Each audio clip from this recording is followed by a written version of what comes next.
नमस्कार दोस्तों, नोएडा में मोटिवेशनल स्पीकर विवेक बिंद्रा के खिलाफ केस दर्ज हो गया है। चमक धमक वाले उनके चेहरे के पीछे का जो असली पहलू है वो अब सामने आने लगा है। विवेक पर उनकी पत्नी के साथ मारपीट का आरोप लगा है। ये केस उनकी दूसरी पत्नी के भाई की शिकायत पर दर्ज किया गया है। उन पर आरोप है कि विवेक बिंद्रा ने पत्नी यानिका को कमरे में बंद कर उन्हें बेरहमी से पीटा, यानिका को कमरे में बंद कर उनके साथ गाली गलौज भी की, उनके बाल खींचे, चेहरे पर नोचा, मोबाइल तोड़ दिया। पिटाई में यानिका के कान का पर्दा तक फट गया।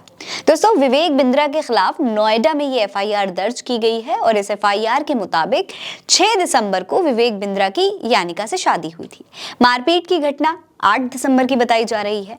इसके बाद यानिका को दिल्ली के एक प्राइवेट हॉस्पिटल में भर्ती कराया गया था।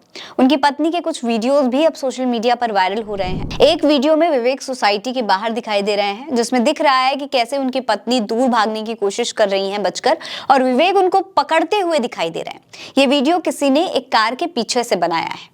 वहीं दूसरे वीडियो में उनकी पत्नी हॉस्पिटल के बेड पर दिखाई दे रही हैं और बता रही हैं कि किस तरीके से उनके पति ने उनको पीटा है, कितनी बेरहमी से पीटा गया है। थप्पड़ की वजह से उनके चेहरे का गाल सूज गया है, हाथ की कलाई पर कट के कई निशान हैं, शरीर पर जगह जगह नील पड़ गया है।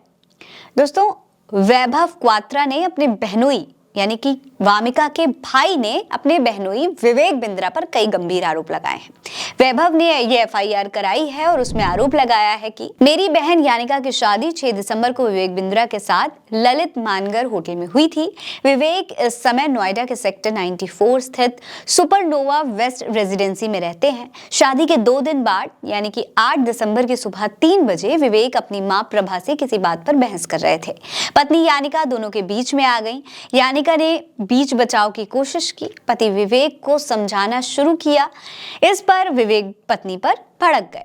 दोस्तों, अभी कुछ दिन पहले विवेक पर शूद्रों का अपमान करने का भी आरोप लग रहा था, लेकिन अब ये वीडियो वायरल होने के बाद वो एक बार फिर से ट्रोलर्स के निशाने पर आ गए हैं। सदफ आफरीन लिखती हैं कि विवेक बिंद्रा ने अपनी शादी के 1 हफ्ते बाद ही अपनी पत्नी को इतना पीटा कि उनके कान के पर्दे फट गए। औरों को मोटिवेशनल स्पीच देने वाला विवेक बिंद्रा जल्लाद निकला। कन्हैया कुमार के पैरोडी अकाउंट से ट्वीट किया गया है कि मनुवादी विवेक बिंद्रा अपनी पत्नी की पिटाई के बाद उसे एफआईआर से रोकते हुए अब आरएसएस वाले इस विवेक बिंद्रा के समर्थन में आएंगे और पिटाई को जायज ठहराएंगे। पुनीत सिंह कहते हैं कि विवेक बिंद्रा की पत्नी यानिका को देखिए, वो विवेक बिंद्रा से मारपीट के बाद हॉस्पिटल में अपने शरीर पर लगी चोट के निशान दिखा रही हैं।